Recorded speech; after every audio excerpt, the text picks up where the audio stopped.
because you asked me to. The point of it Yeah. was just to get rid of that photo. Right. Like the one that I gave away as a prize. I actually, the other day, I found that one you sent me of you giving me the finger. Yeah. I was going to stick it up here while we were talking.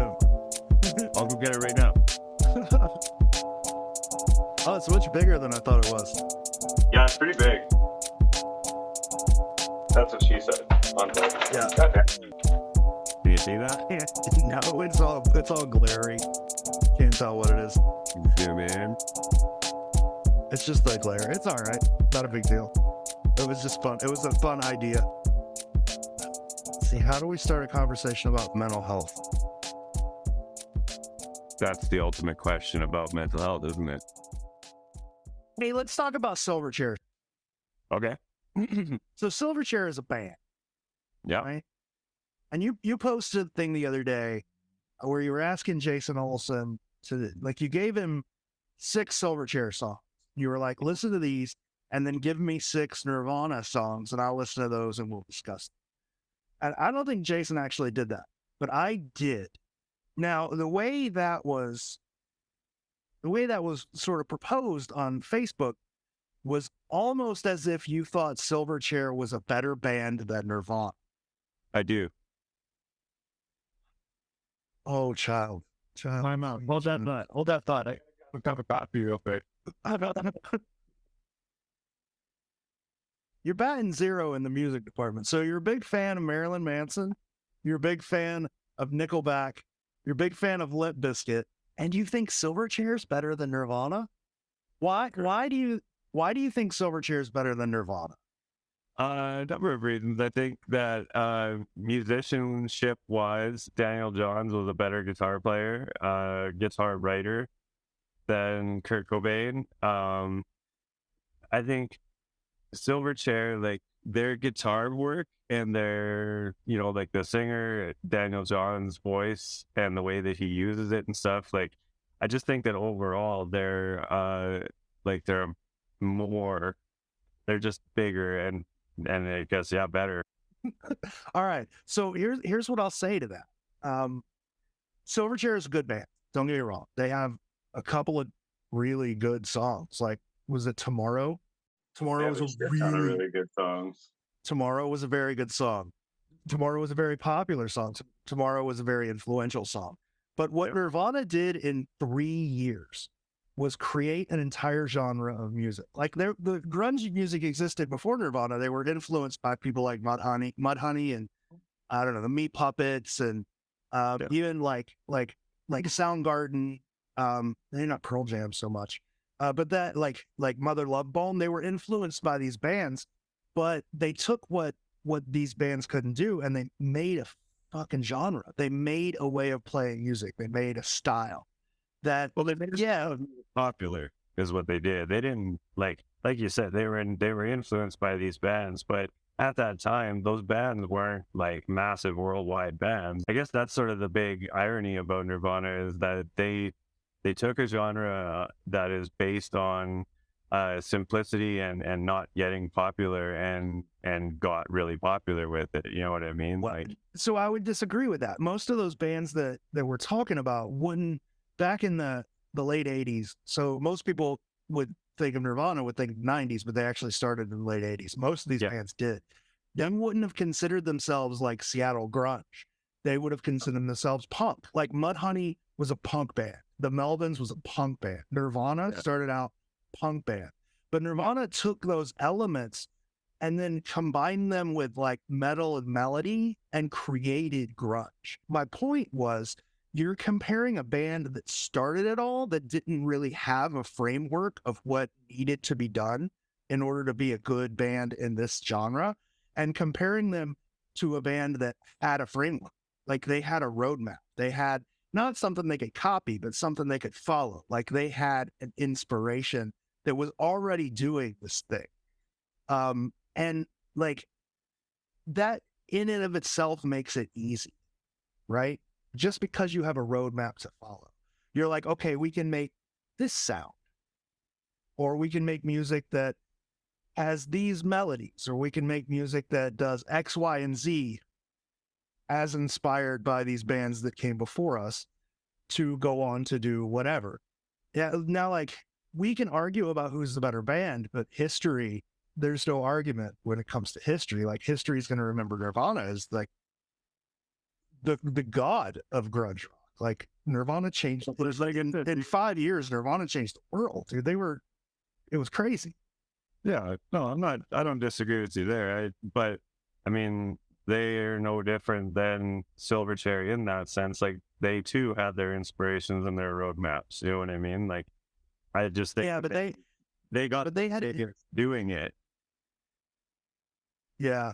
Like, I need to digress a moment too, because I don't think that a band's popularity necessarily determines how good they are on a whole, right? Like, I think we can agree that plenty of popular bands are shit, right? Yeah. And lots and lots and lots of unpopular bands are super fucking good, right? Yeah. You know, and so you can't really use that as a barometer necessarily. I think a better way to say it is what's more influential, right? Rather than what's Right. good.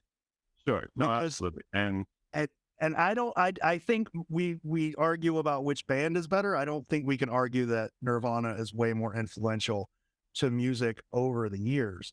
No, but Silverchair will ever. Absolutely. Oh, absolutely. So I asked this question to prove a point. Music defines people mostly, right? Like if you're on a blind date with somebody, one of the first questions you ask is, what do you listen to? What's your favorite music? Because that tells you so much about the person. Yep. Like if people who, if you're a chick who's really into rap and you're going on a date with a dude who's super into country, you know, you're probably not compatible in a lot of different ways. You might be, but you're probably not, right? Yep. Just because music is so influential in our lives that it defines us. So you and I can have this conversation. It doesn't matter, right? Like, it doesn't, who cares? Yeah. Why can't we have a conversation about Montreal without getting pissed off, right? Like, why can people have this conversation about music and everything be fine, but they can't have a conversation about whether or not a silly little box is buried in Central Park without hating each other? We know things about music. You know what I mean? Like, there are things that we can definitively say one way or the other. Like, we just established how, you know, Nirvana's influence can never really be denied, right? Even as somebody who's not particularly a huge fan of them, I'll never deny that their influence is huge, right? It's like what Corey Taylor said about Justin Bieber. Like, I fucking hate Justin Bieber's music, but you got to respect the guy, right? Like, you don't have to like him, but you got to respect him, kind of thing, right?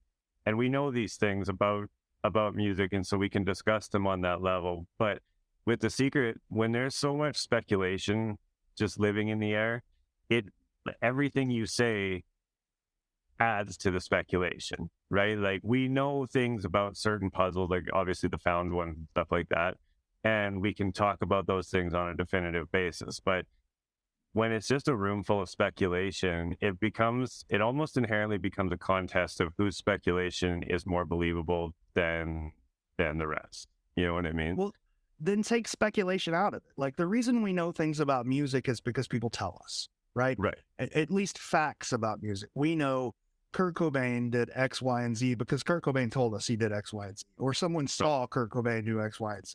Mm-hmm. Secondhand information. Kurt Cobain did this. Yeah, this is how we know about music. So take speculation out of it. Look at the back of the book argument. Like, everybody who's worked on this book has said they either had no input from Byron about the back of the, like, on what to put in the back of the book, or they had no interest in adding anything to the back of the book. And yet there's like, so we know everybody that's been involved didn't really have any input as far as they're concerned or as far as they say, but there's still this like massive divide. Like, not even you, again, about the back of the book, you can't have a discussion like we just had about music. It's two warring factions, you know, at any time it's brought up. So I don't see why it has to be that way.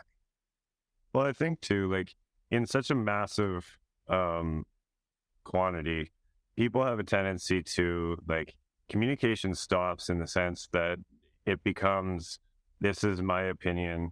And then the next thing, rather than talking about that, it's just the next person in line saying, this is my opinion, right? Like you see it all the time when people like they make a post and they say, what, this is my idea for whatever. And rather than somebody chiming in and saying, like, hey, that's actually not a bad idea. This is like, we can discuss or something like that.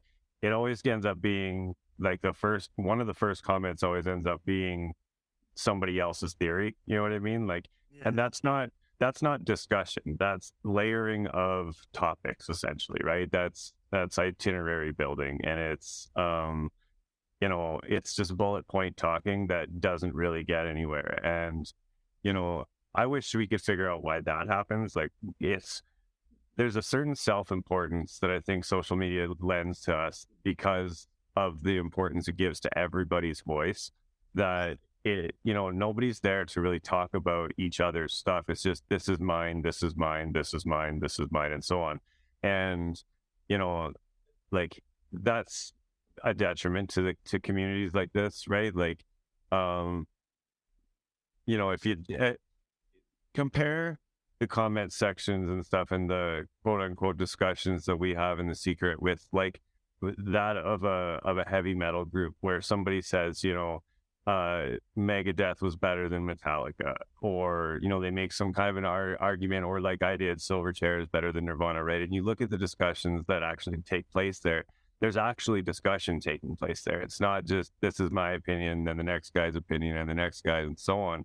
It's an actual discussion, and it's so strange in a sense, but so predictable, I guess, that people in our community, everybody has to be right. Like, it's just such a fight to be right.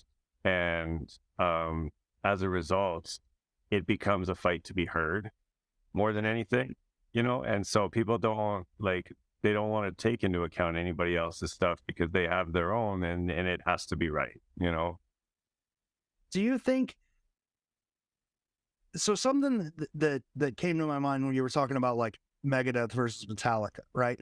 People are gonna when there's a conversation that's whether Megadeth is better than Metallica, there's going to be a conversation of bullet points. There's going to be X did Y and A did B or whatever. You're going to compare those two. But when it comes to things like the back of the book, the argument is always everybody said that everybody that worked on the back of the book has said there was nothing back there, versus like the other side that says all of those people are just lying, right? So it's like it's opinion versus fact, right? It's a fact that everybody has said that there was nothing in the back of the book. I mean, like people throw up that and I know recently it was thrown up that Bradley wrote some notes after having dinner with John once that said there was definitely stuff in the back of the book, but that's misleading at best. Like what John said was he said there were definitely hints in the back of the book, but then we found out that John thought the back of the book, that the book was reversed, that the litany and everything was in the back of the book. He thought the Fair Folks Guide was in the front. So it's a misleading thing. Like he's like, I can't be the litany and shit's in the back. Yeah. And that's what I was talking about. So it's a fact that everybody has said there's nothing in the back of the book. It's undeniable that everyone has said that. Mm-hmm. The conversation should be about whether or not they're trying to mislead you, right? Like there should be a conversation. It's not just a given. You're not just like, oh, they're just lying to keep the puzzle up or whatever. Right. There should be that conversation. And I mean, I think that's the main difference. Like you have default arguments when it comes to The Secret.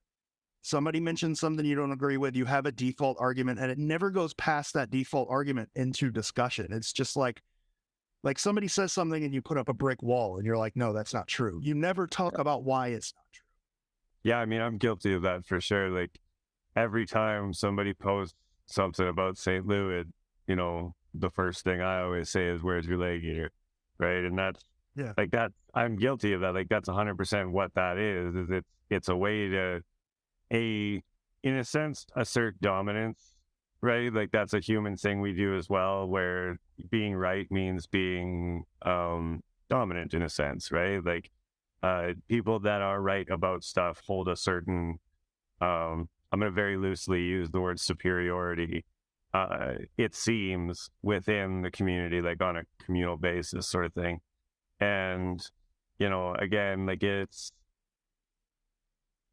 opinion versus fact, but it's not it's almost literally opinion versus facts, you know what I mean? As opposed to we're using one over the other, it becomes a contest between the two, right? Like it's like we used to say back in the day that if Byron Price was here today and said, gave up anything about the puzzle, there would still be a pretty good cross section of people that, accuse him of lying or misleading or, anything like that. And it's just that eternally speculative mentality it's tricky to work around. I mean, I also think it's difficult because what we're talking about is static, right? It doesn't change. It hasn't changed No. in 40 years. Music at least evolves. Like you can have those conversations and the conversation can move along. Every day new stuff comes out. Every year bands release new music, even if they're dead. Like Nirvana still releases new music. Kurt Cobain's dead. So the conversation can evolve.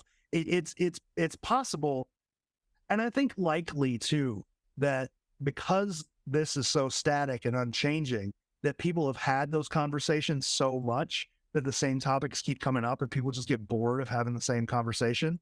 So they're just like, all right, whatever. Yeah, that you think that there's stuff in the back of the book, but everybody worked on it, said there's nothing back there, and then somebody's going to come along and be like, well, they're all lying, and there's going to be no conversation because they've already had the conversation. Yeah. Don't even waste the time. It's annoying though. Like I feel like it's easy to say but hard to do. But there are always new people that come along that haven't seen those conversations, and it's worth having them again, because the more you have those conversations, the more you lock in your ideas, the more convincing you can become. The more, Yeah, it's tricky, and like you talk about the effects it has on mental health. Like the secret is there. The community that has been built around The Secret is, first of all, like I said, sort of disadvantaged by the overall kind of anima of social media, in the sense that it's, like I said, social media tells everyone that their voice matters equally. And I'm not saying necessarily that it doesn't, but some opinions just aren't as advantageous to the overall as others, right? Yeah. And so, and I think like it sort of it shows you in a lot of ways the kind of plasticity of people, in a sense. Like there's a lot of people that you think are really I'm going to use the word cool, I guess, but then after a while you kind of find out that that they're not, and so that can have a toll on you as well, right? Like when you finally meet somebody that is that's worth collaborating with, it's nice to know that you genuinely have respect from those people, right? And it sucks when you find out you don't, but it's we make friends and stuff through these communities, and we make acquaintances that matter to us. And in a lot of ways, I think we discover those when we find out that it's no longer a competition, right? Like that it seems so competitive to find these boxes rather than being one giant team of 13,000 people, right? But and it can, the secret community can be both the cure for loneliness and the cause of it. You know what I mean? Because you do see a lot of ostracization of people. People come and go within a couple days, sort of thing, because their opinion was shit on, or just I've seen people join one day and then leave the next because nobody commented on a post of theirs. You know what I mean? They make that inevitable peace out post and then they leave, and it's like, when you really think about that on a really long timeline, what were the conversations that you just lost by not having that person in there? You know what I mean? Like the potential for value of people's opinions is always 100%. And it's when one of two things happens that you either lose or gain, in that you completely ignore it, or it leaves on account of being kind of chastised or whatever, right? And that can have really, kind of devastating effects. Like people join the groups and they think, fuck, this is a really cool place and there's all these super cool people. And then after a few days, maybe they discover that the conversations they were looking for simply aren't going to be there. And, the ones that they do get into can get kind of ugly sometimes. And so now there's this disillusionment, right? Like and that they often, I personally know, you can carry that into other groups, right? And it can really affect your personal life, right? Things like that. And the mental effects of things like this is actually pretty astounding when you break it down, because it's so consequential to both the positive and the negative. You know what I mean? Like each positive carries a just as valid negative with it, right? Like um, you make a friend, for instance, and that's the positive. It's fucking rad making friends, right? I don't care who you are, you love making friends. uh but then sometimes you'll see that person in a completely different context, and it's like, that's not the friend that I made, kind of thing, right? And I think that's something that um I don't know how much people pay attention to that sort of thing, but look at the conversations being had in the groups and stuff like that, and it's, you can see who it's happening to pretty plainly. It's just so weird that this tiny little thing that shouldn't matter as much as music to people, right? No, It matters. I don't. You know what though? I think though, if I might pose this an opinion, I don't think that on the grandest scale it's the thing that matters the most to people, right? It's people are by nature very communal, right? Like we need groups of people to interact with, and even more than that, we need groups of people to interact with on a common ground, right?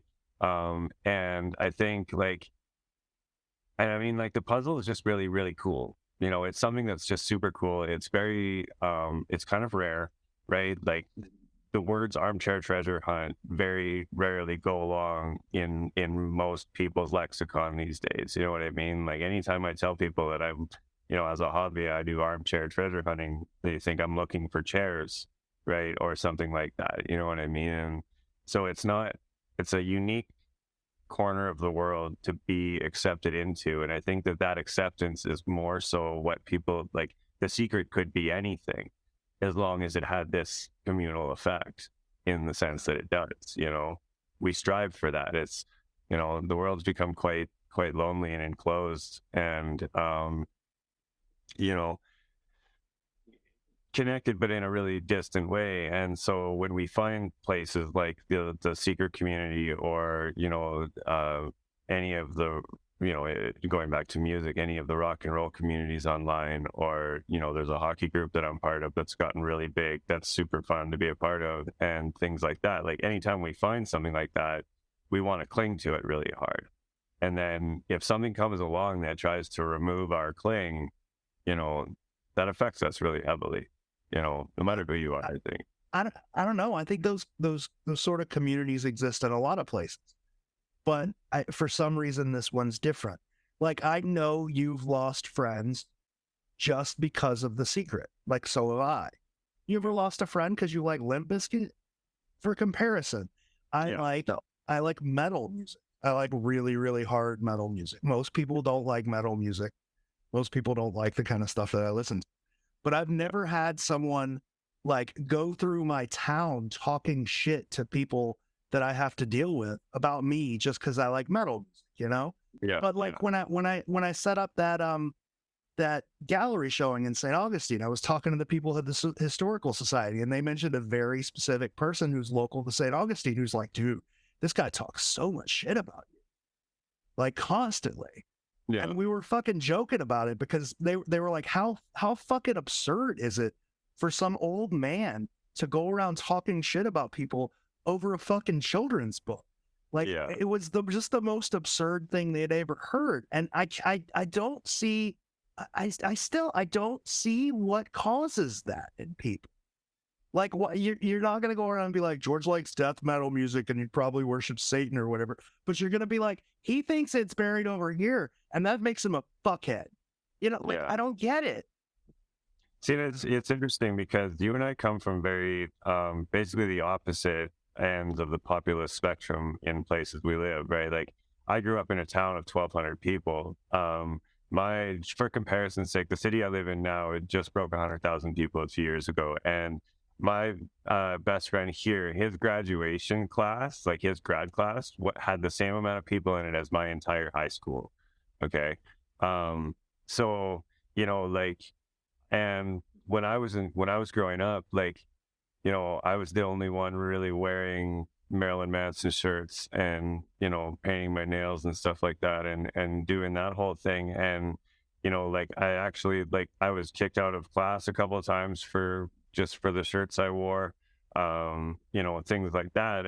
And so it's different, like, yes, but it always boils down to the same ingredient. And I think generally that is fear, right? Like people are scared of what they don't understand, and it's a different kind of scared most of the time, but we don't like those things. And so because that guy is afraid that you're right, he's going to go around and talk a bunch of shit and try and discredit you, right? Because the people in my hometown didn't understand the things that I was getting into.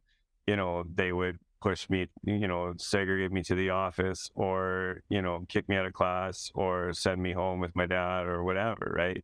See, And I don't think it's that though. I think what it is because I'm not right, right? Like I've dug holes and I haven't pulled anything out of the ground, but so has he, right? He is also not right. He's dug a shitload of holes and he's gone through making all of these huge fucking connections and trying to convince them that he's right so that he can dig these holes.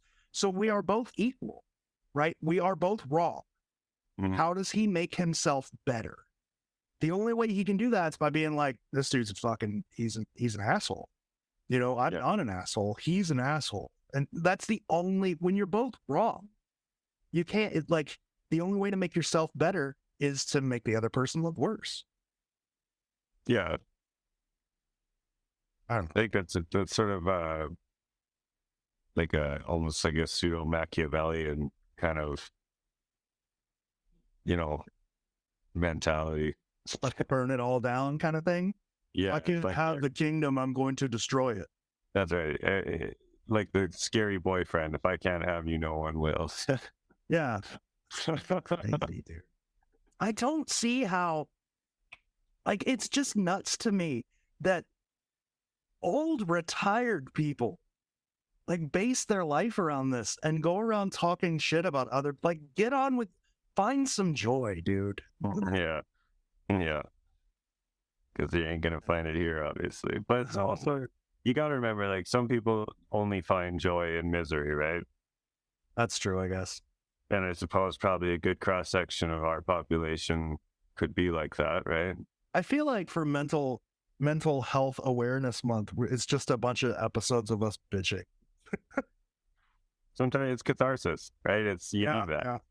And I mean, like the first episode with the good doctor was good because they offered sort of a professional perspective on the whole deal, right? And a more professional, experiential sort of thing. Whereas this has been, just two dudes talking about mental health and things like that, right? I think that was weird for the doctor because she was like, "I've never experienced anything like this. This is freaky." Yeah, it's a different. It's such a unique situation.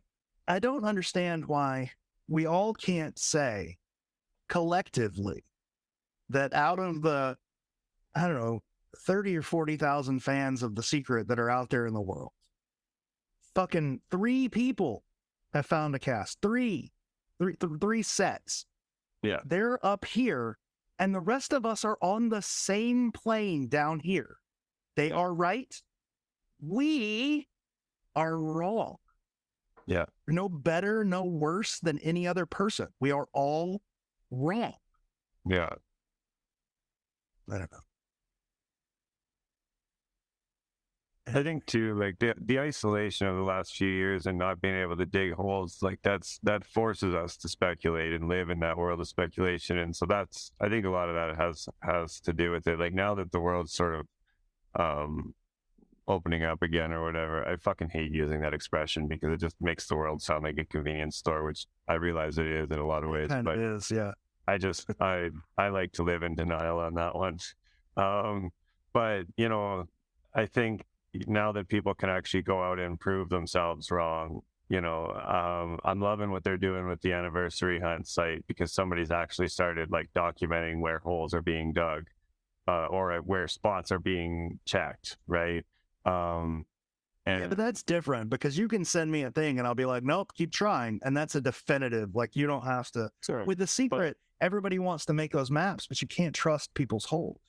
I feel like people make this their life, mhm. And as much as I do with the secret, I don't make it my life. You shouldn't either. No, like in a lot of ways, like my wife has next to no interest in this stuff at all, and in a way, I'm kind of glad for that. And Could you imagine if she was into the secret? You guys both really like Milwaukee, but you disagreed on the verse. Could you imagine what no, your life would be like? I don't know. It'd be interesting because like her and I, we don't fight. Like we have arguments and stuff like that, but we've never really. You would never know that we've ever disagreed on something. But we always had this thing where if an argument or a conversation got to a really tense point, one of us would just crack a joke about it and make us both laugh, and now we're cooled out a bit or whatever, and we can get on with our days, sort of deal, right? And so if we were to, if we were discussing that, and let's say she was verse 8 and then I'm still verse 5, you know I don't know, the conversation would never get resolved, but at least it would never explode, right? Like it would never go sour. Yeah, I know. Rachel and I never really argue either, but really the only times we've ever had arguments was over this stuff. But it was mainly over stuff like money. Like I've got to spend money to do X, or I've got to spend money to do Y. Rachel's very thrifty, right? She does not like to spend money. She'll go 4 paychecks and never buy. She's that kind of person. She's like, I'm at home. I have all the things that I need. I don't need anything else. Yeah. And she gets so pissed when it's like the other day when we were talking about this meetup in Boston, and I was like, I got to book a hotel room. I'm going to be there for 4 days. And she's like, how much is that going to cost? And I was like, $1,000. She's like, just for the hotel room? I was like, yeah. She's like, you can't find anything cheaper? I was like, you can try. And she couldn't find anything cheaper. And that's when we didn't have an argument about that, but that's like an example of when we would, I guess. But like it, to me, I guess it's not so much about the secret as it is about money. And I've learned, she's the main part of my life. I have to be conscious of, which I guess bleeds over into the secret. Yeah. And I think too, like for me personally, the accessibility thing is kind of what gets me down a lot. Like, and the only thing stopping me from attending every single meetup we have is money. And, like I don't know.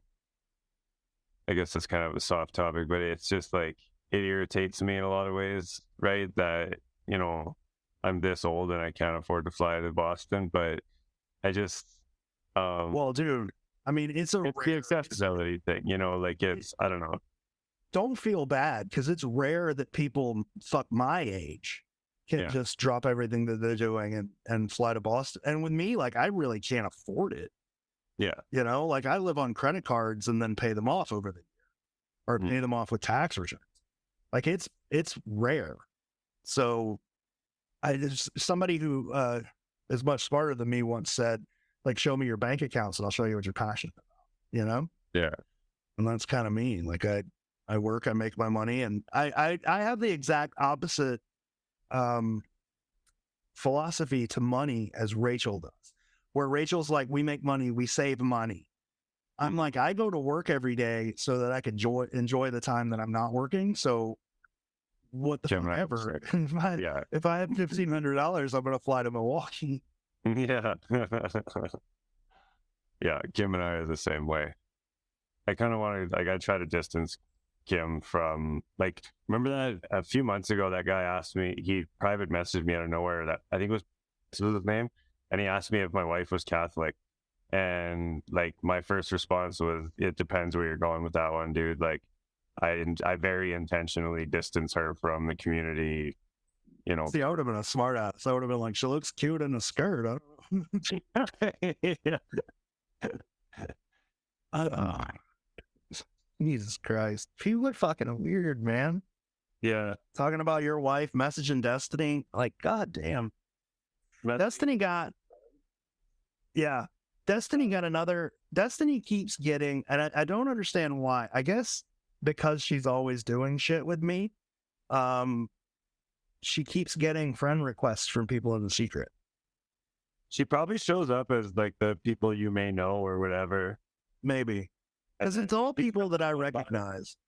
She's shown up on mine a bunch of time as a person that I may know, and every time I just kind of ignore it. But yeah, fucking, I see her all the time on there. Yeah. And anybody that wants to get to you, it would stand to reason they're going to go through her. Like, yeah.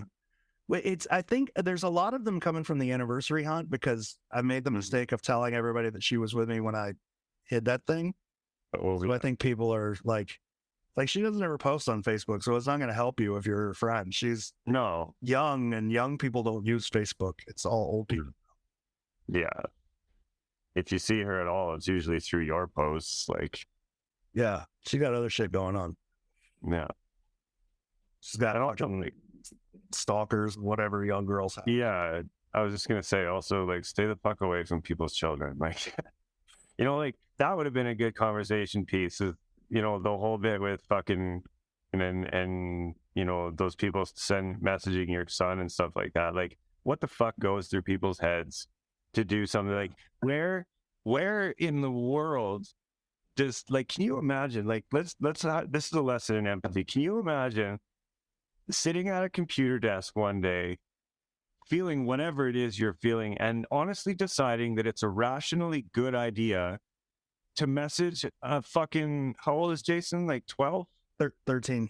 It's 13 now? It's 13. Right? Like, and you think, geez, it would be a fucking good idea if I message this kid and tell him these things about his dad. Like, that's a thing that went through somebody's head and then on their fingers and executed into the real world. Like, holy fuck. Yeah. Like, well, I mean, I think you're trying to rationalize an irrational person, right? Like, these are the same kind of people who would bother. You're right. Yeah. You're the same kind of people who would bother Byron's kids. Yeah. Like Byron's kids aren't, one of his kids is online because of her company, right? She's got to be. It's an online company. She's got to have an online presence. It's a minimal online presence for what she does. I would expect her to do a lot more, but she doesn't. The other one is completely absent from the internet. Like, these people still get bombarded with shit about this book that was published before they were even thought to be born. Yeah. Their dad had stopped thinking about when they were children, who died while they were children. Like, they still get messages about it from people. And like, it's absurd. It's irrational. And you can't rationalize irrationality. You just can't do it. Though you will never have a good reason for why people do something like that, because they don't operate on the same sort of moral wavelength that the rest of us do. Yeah. And I mean, it sucks that it sucks that at this age on the internet, where everything is reactionary, they get as much attention as they do, because it's, you know, it's some bullshit that everybody can just react to. It's a fucking outrage, you know? Outrage culture. That's it's the new hysteria. You know what I mean? Like, the satanic panic of the 80s or the witch hunt of the 1600s, you know, that same hysteria has always sort of been around. And, you know, it sucks. Like you say, it's wild. But again, you can't rationalize irrationality. But I mean, like, it goes past the secret too. Like, people are just fucking crazy. Like the dude who broke into Nancy Pelosi's house and attacked his fucking her husband with a hammer. Like, that's your husband. He doesn't fucking do anything. You know, he just sits around. Why are you attacking your husband? People like senators who their kids get sent death threats. Like, it's their kids. What the fuck are they going to do? You know, it's irrational people doing irrational things because they are fucking mentally unstable. But how do they do it? Like, that's the question, because they've rationalized irrational actions by doing them, right? And they've concluded to themselves that this is a good idea and it makes sense. And it's like, how do you draw that conclusion? Like,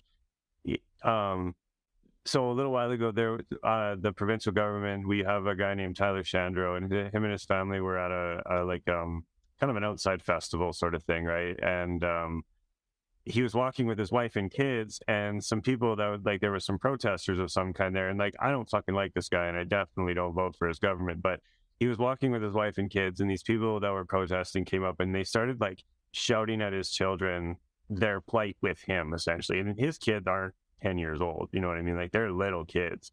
And these people walked up and started like screaming at them, right? And it's like, you know what, like, I don't disagree with that guy one iota. I don't really respect him at all, but you do not fucking do things like that, you know what I mean? But somehow in their little brains, some people have thought, geez, this is a good idea, you know, and it is very reactionary. And that's, you know, that's one of the problems with the internet, is it gives people such a chance to be reactionary, right? But some reactions just simply don't need to be paid attention to, you know what I mean? And it's, you know, it sucks, but it's just that it's such a desire to be right and to be heard and obeyed, you know what I mean? Like, it's, I don't know, it's a different world.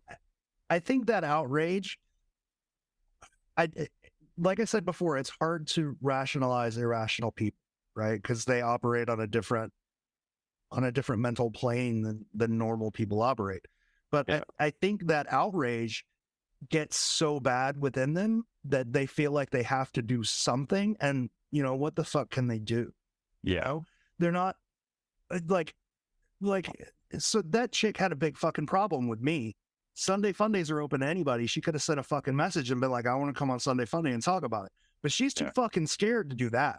Right? Like, there's no fucking, she's not going to put herself out there like that. What can she do?